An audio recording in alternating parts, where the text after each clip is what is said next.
Solo levelling Ragnarok का chapter number 61 आ चुका है और आज हम वही एक्सप्लेन करने वाले हैं। तो अगर आपने इसके पिछले चैप्टर्स नहीं देखे तो लिंक इन डिस्क्रिप्शन। और हाँ, इसी चैप्टर में हमें सोलो लेवलिंग रैग्नारोक का पहला एस्ट्रेन गेट देखने को मिलेगा। और मैंने द ग्रेटेस्ट डेवलपर मानवा का पार्ट 6 पूरा एडिट कर लिया था, पर वो गलती से डिलीट हो गया, तो वो 2-3 दिन में आ जाएगा। तब तक के लिए आप ये वाली मानवा चेक कर सकते हैं। So let's start the video.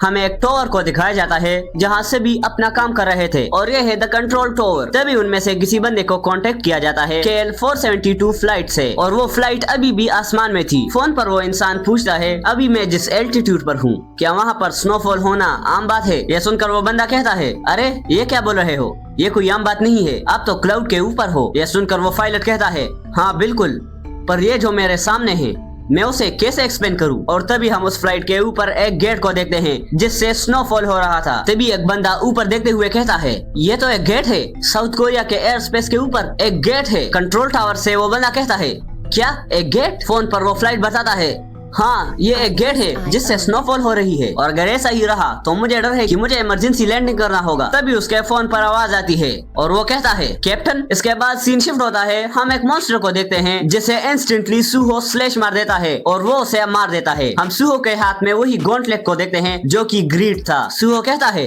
अरे यार इस बार भी मैंने ग्रीड के कोई भी स्किल का इस्तेमाल नहीं किया। हाँ, इसे लगाने के बाद मेरे स्टेट्स इंक्रीज हो रहे हैं। अगर इसी तरह मेरे स्टेट्स बढ़ते रहे तो मैं जल्द ही एसेंग से ऊपर निकल जाऊंगा। इस तरफ हम देखते हैं कि सुहो के सारे शेडो सोल्जर्स माना स्टोन्स को कलेक्ट कर रहे थे, और ये जो शेडो सोल्जर्स हैं वो सिर्फ एक दिन के लिए ही रहते हैं। इसीलिए सुहो सोचता है, क्यों ना मैं इनसे एक शेडो आइटम बना लूं, जिसकी वजह से ये मेरे पास हमेशा रहेंगे। पर वो पूरे 340 शेडो आइटम्स को रख सकता था, पर वो स्लॉट पूरा हो गया है। इसीलिए वो सोचता है कि जो भी लो रैंक आइटम्स है मैं उन्हें रिलीज करूंगा और बाकी आइटम्स को रिजनरेट करूंगा। तभी उसके सारे शेडोस कन्वर्ट होने लगते हैं। तभी वो बहुत शॉक होता है कि उसके सामने बहुत सारे शेडो आइटम्स थे और इनमें से ज्यादातर बहुत हाई लेवल के शेडो आइटम्स थे। तभी वो एक गॉन्टलेट को देखता है, पर यह देखकर वो थोड़ा डिसअपॉइंट होता है। वो गॉन्टलेट बहुत पावरफुल था, लेकिन सुहो के पास ऑलरेडी ग्रीड है, पर अभी भी ग्रीड उससे थोड़ा पावरफुल है, इसीलिए सुहो उसे अभी के लिए स्टोर कर लेता है। इसके बाद हम देखते हैं कि सुहो बाहर आता है और हंटर एसोसिएशन से कुछ लोग उसका वेट कर रहे थे। और सुहो सोचता है, मैंने बहुत सारे फील्ड टाइप डंजन्स को क्लियर कर दिया, लेकिन अभी भी मुझे स्टारडस्ट फैक्ट्री के बारे में नहीं पता चला। क्या उन्हें मेरे बारे में पता चल गया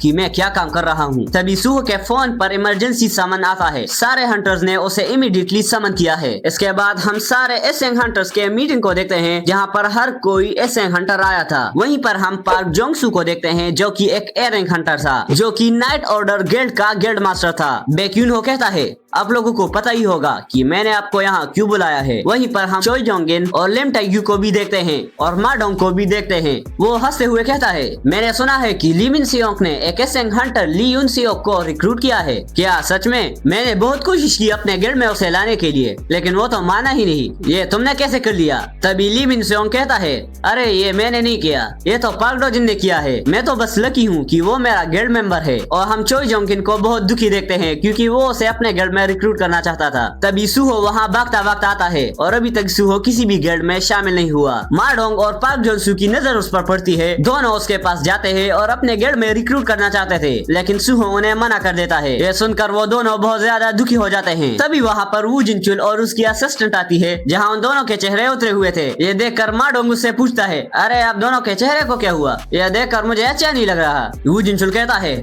लेट आने के लिए माफ करना। चलो उस गेट के बारे में बात करते हैं। उस गेट की ऑरा की वजह से वो प्लेन क्रैश हो गया, जिसकी वजह से बहुत सारी कैजुअलिटीज आई हैं। हंटर एसोसिएशन ने बहुत सारे एयरिंग हंटर्स को भी वहाँ पर भेजा था उस गेट को मेजर करने के लिए, लेकिन वो माना गेट बहुत ज्यादा ताकतवर है, यहाँ तक कि उसने एयर रैंक को भी सरपास कर दिया है। इसका मतलब तुम्हें पता चल गया होगा मैं क्या कह रहा हूँ। वो गेट एक एस रैंक गेट है, एक एस रैंक गेट। ये देखकर सभी बहुत ज्यादा डर जाते हैं। सुहो भी सोचता है, क्या ये पहला एस रैंक गेट है ग्रेट कैटलिज्म के बाद? चोई जोंगिन कहता है, जिसका हमें डर था वही हुआ। सुहो सोचता है, ये सब डर रहे हैं, यहाँ तक कि वो लोग भी जिन्हें पिछले दुनिया के बारे में सब कुछ याद है। क्या सच में एस रैंक गेट्स इतने ज्यादा खतरनाक होते हैं? तभी सुहो कहता है, क्या हुआ कि वो एस रैंक गेट है, अगर हम लोग साथ में काम करें तो उसे हैंडल कर सकते हैं। बेरू भी बाहर आकर कहता है, यंग मोनार्क माफ करना, लेकिन ये थोड़ा सा डिफिकल्ट हो सकता है। यहाँ पर जो भी है अगर वो सभी एक साथ आ जाए, ये लोग एक चींटी के खाने के अलावा और कुछ भी नहीं है।